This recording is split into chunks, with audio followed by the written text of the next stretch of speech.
আচ্ছা ভাইজান, আপনি মেঘনা টিকিট দিচ্ছেন না? মেঘনা টিকিট দিচ্ছেন না, আপনি উল্লেখ করেন না, সমস্যা নাই তো। অবৈধ কিছু করতেছেন না তো আপনি অবৈধ কিছু করতেছেন না তো। আসসালামু আলাইকুম রহমতুল্লাহ বরকাতুহ।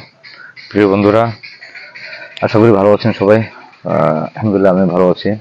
তো আমার গতকালকে আমি চট্টগ্রাম হতে ফেনী আসি।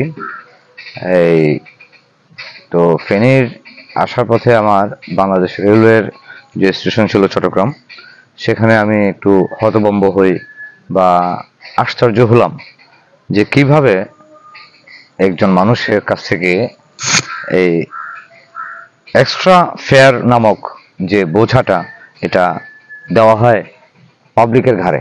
এই যে এই টিকিটটা, এটা হলো এক্সট্রা ফেয়ার নামক বোঝা। মানে ভাড়া যদি 10 টাকা হয়ে থাকে, এক্সট্রা ফেয়ার আসে আরো 10 টাকা। তো এটাই মূল বিষয় যে নিজ গৃহে নির্বাসিত আমরা। নাম প্রকাশে অনেক ইচ্ছুক একজন রেলের কর্মকর্তা বা কর্মচারী হোক, উনি আমাকে বলছেন যে এই বিষয়টা ঊর্ধ্বতন কর্তৃপক্ষের কাছ থেকে আসছে। কেন আসছে? যদি এখানে যুক্তি খণ্ডাতে যে আমি অনেক দৈর্ঘ্য হয়ে যাবে ভিডিওটা, তবে আমি ছোট করার চেষ্টা করব। আর যদি না পারি তাহলে একটু দৈর্ঘ্য হবে, আপনার ধৈর্য সহকারে একটু দেখবেন। আর আমি এটা প্রতিবাদ স্বরূপ এই ভিডিওটা আপলোড করছি না, এই ভিডিওটা আপলোড করব আমি এই আবেদন স্বরূপ ঊর্ধ্বতন কর্তৃপক্ষের নিকট, যে এহেন বোঝা আমাদের উপর যেন দেওয়া না হয়। কারণ হলো 10 টাকার ভাড়া যদি আমাকে পুনরায় লেট ফি হিসেবে 10 টাকা আরো বাড়তি দেওয়া হয় আমার অন্যদের কারণে, তাহলে আমি তো এটা নিয়ে আমি প্রতিবাদ না করি, অন্তপক্ষে আবেদন জানাতে পারি, আমার সে অধিকার রয়েছে। তো মূল ঘটনা আসা যাক। আমি মেঘনা এক্সপ্রেসে চাঁদপুর আসবো বা লাকসাম আসবো, যেখানে আসবো, আমি দুর্ভাগ্যবশত আমি অনলাইনে টিকিট করতে পারিনি বা কাউন্টারে গিয়ে আমি সিট পাইনি। আবার দেখা গেল কাউন্টারও নির্দিষ্ট একটা সময়সীমা দেওয়া হয়েছে, এতক্ষণের মধ্যে স্ট্যান্ডিং যে টিকিটটা এটা ক্রয় করতে হলে এতক্ষণের মধ্যে আসতে হবে। তো আমি হয়তো দুর্ভাগ্যবশত ওখানে পৌঁছাতে পারিনি। তো ওনারা বলছে যে সিরিয়াল ওয়েজ ওখানে টিটিরা টিকিট বিক্রি করেন, ওখানে আবার কি হয়, এই লেট ফি, অনেকে এটাকে লেট ফি নাম দিয়েছেন। আর আমি যে টোকেনে দেখলাম এটা কি এক্সেস ফেয়ার অ্যামাউন্ট বলে। এটা আমি ভিডিও ক্লিপে আমি দিয়েছি, ডিসক্রিপশনটা, এটা আপনারা দেখতে পাবেন। তো আমার মূল কথা হলো, কিভাবে সম্ভব যে একজন ব্যক্তি ট্রেনে ভ্রমণ করার পূর্বেই তার কাছ থেকে 90 টাকা অতিরিক্ত চার্জ করা হবে। ভাড়া সমমান জরিমানা কিভাবে হয়, মানে প্রশ্নই ওঠে না। দ্বিতীয় কথা হলো, নাম প্রকাশে অনিচ্ছুক যে কথাটা বললাম আমি, সেটা হলো এই আমাদের দেশের ভিআইপি যে প্যাসেঞ্জাররা আছেন, ওনারা ঊর্ধ্বতন কর্তৃপক্ষের নিকট আবেদন করেছেন যে এই ট্রেনে অতিরিক্ত স্ট্যান্ডিং প্যাসেঞ্জার যাতে না নেয়, ওই মর্মে রেলওয়ে কর্তৃপক্ষ কি করেছেন, এই স্ট্যান্ডিং টিকিটের পার্সেন্টেজটা কমিয়ে দিয়েছেন 25% বা 10%। তো এখন আবার এই পার্সেন্টেজটা কমিয়েছেন ঠিকই, কিন্তু আবার যাত্রীও নিচ্ছেন। কিন্তু যাত্রী যে নিচ্ছেন, এই প্ল্যাটফর্মেই ট্রেনে ওঠার আগে টিটিরা এই এমন টোকেন দেয় যেখানে আপনার ভাড়ার সমমান জরিমানা বা এক্সট্রা ফেয়ার নামক যে বোঝা।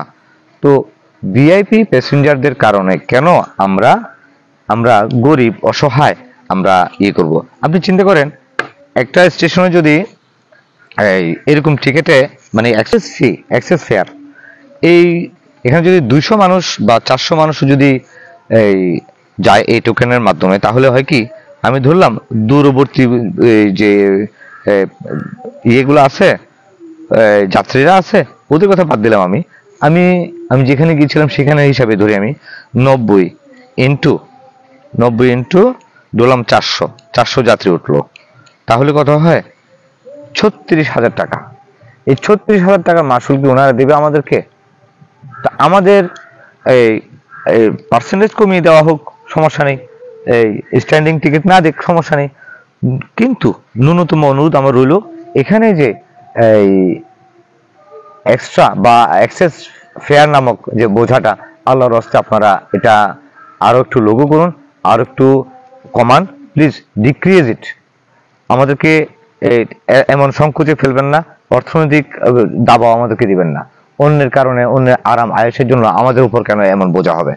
আমি প্রতিবাদ করছি না, আমি অনুরোধ জানাচ্ছি আল্লাহর রাস্তে আপনারা এই, আমি আবার দেখাচ্ছি, এই এক্সেস ফি বা এক্সট্রা ফেয়ার নামক যে বোঝাটা আমাদের উপর দিবেন না আল্লাহর রাস্তে।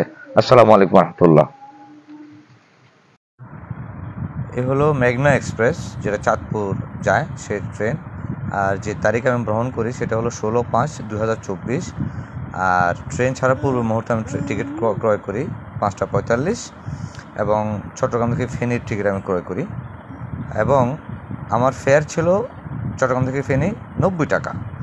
আর যে এক্সেস ফেয়ার মানে কৌতূহল করে যে ফেয়ারটা, ভাড়াটা 90 টাকা। তারপর মিলে হয় 9 × 18, মানে আপনার 180 টাকা আমার সর্বমোট ফেয়ার হয় বা ভাড়া হয়। আচ্ছা ভাইজান, আপনি মেঘনা টিকিট দিচ্ছেন না? মেঘনা টিকিট দিচ্ছেন না, আবার টিটি দেখাচ্ছেন, গেটে দেখাচ্ছেন না, আপনি দিচ্ছেন সেখানে টিকিট শেষ। হ্যাঁ হ্যাঁ, টিকিট তো হলো 150 টাকা, লাকসাম তো হলো 150 টাকা।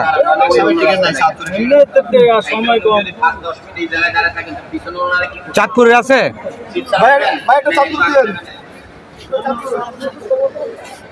ভাইজান, দেন আমাকে একটা টিকিট দেন। হ্যাঁ, লাকসামের জরিমানাটা আপনি উল্লেখ করেন না, সমস্যা নেই তো। অবৈধ কিছু করতেছেন না তো আপনি, অবৈধ কিছু করতেছেন না তো। হ্যাঁ